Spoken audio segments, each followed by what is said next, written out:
बिस्मिल्लाहिर्रहमानिर्रहीम। अस्सलाम वालेकुम, मेरा नाम है मेहदी और आप जिस चैनल पे वीडियो देख रहे हैं उसका नाम है मासूम जस्तजू। तो चलें आज मैं आपको एक बहुत मजे का और सबक आमोज किस्सा सुनाता हूँ। एक साहब जो अपने इलाके में बहुत नेक तस्वर किए जाते थे, उनको शौक चढ़ा कि वो अपनी आइंदा आने वाली ज़िंदगी के बारे में कुछ नसीहत हासिल करें। कई लोगों से पूछा कि किसी दाना और दूरअंदेश शख्सियत के बारे में बताएं। आखिरकार उनको एक नेक सीरत और अपने दौर के बहुत अल्लाह वाले आदमी का पता चला। किसी ने कहा कि वो यहाँ से बहुत दूर एक वीराने में रहते हैं। वो साहिब बहुत तलाश करके उन बुजुर्ग के पास पहुँच गए। वो साहब जब उन बुजुर्ग से मिले तो वाकई इनको इनके चेहरे पर ईमान का नूर नज़र आया।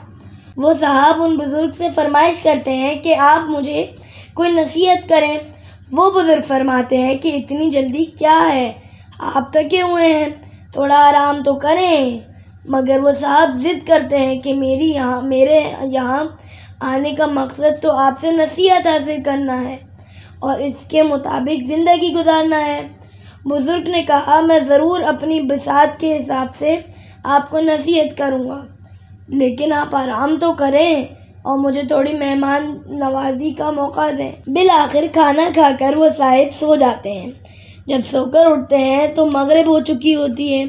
बुजुर्ग की इमामत में सबके साथ नमाज पढ़ते हैं। थोड़ी देर तक बुजुर्ग दूसरे लोगों से दीनी बातें करते हैं। जब सब लोग चले जाते हैं तो वो साहिब फिर बुजुर्ग से दरख्वास्त करते हैं कि मुझे नसीहत फरमाएं। इस बार फिर बुजुर्ग बड़े प्यार से कहते हैं कि ये रात हमारे साथ गुजारें। सुबह नाश्ते के बाद जब आप रवाना होंगे तो हम आपको कुछ नसीहत कर देंगे। वो साहब बहुत तज़ब्ज़ुब का शिकार होते हैं कि आखिर बुजुर्ग उनको नसीहत क्यों नहीं फरमाते।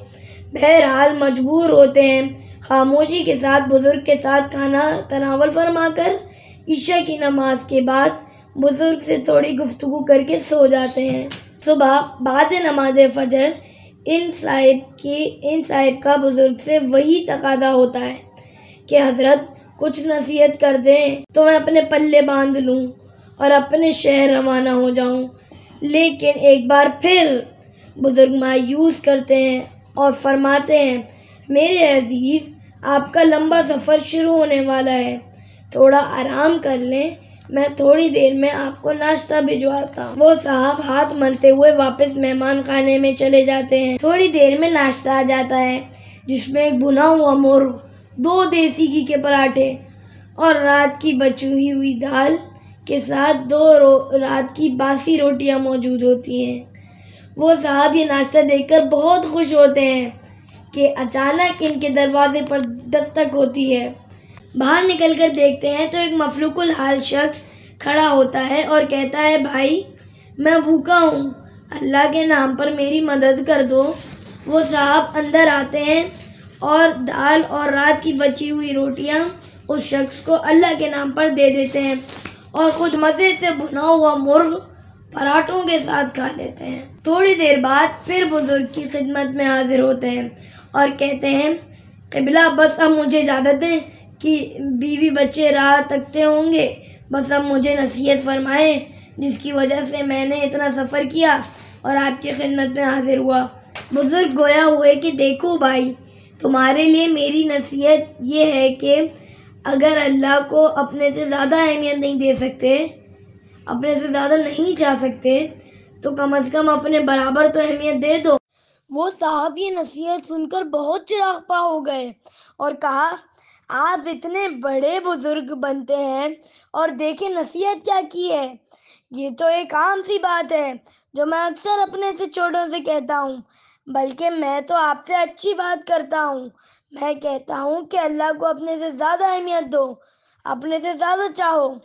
क्या मैं इस फजूल नसीहत के लिए इतनी दूर से आया हूँ और अपना वक्त बर्बाद किया? आप कैसे बुजुर्ग हैं कि मुझसे कह रहे हैं कि अल्लाह को अपने बराबर अहमियत दो, जबकि मैं तो अल्लाह को अपनी जान माल से कहीं ज़्यादा अहमियत देता हूँ। ये बात सुनकर वो बुजुर्ग मुस्कुराए और फरमाया, मेरे भाई, अगर आप अल्लाह को अपने से ज़्यादा अहमियत देते तो अल्लाह के नाम पर इस भूखे को भुना हुआ मुर्ग और पराठे दे देते और दाल और बासी रोटियां खुद खा लेते।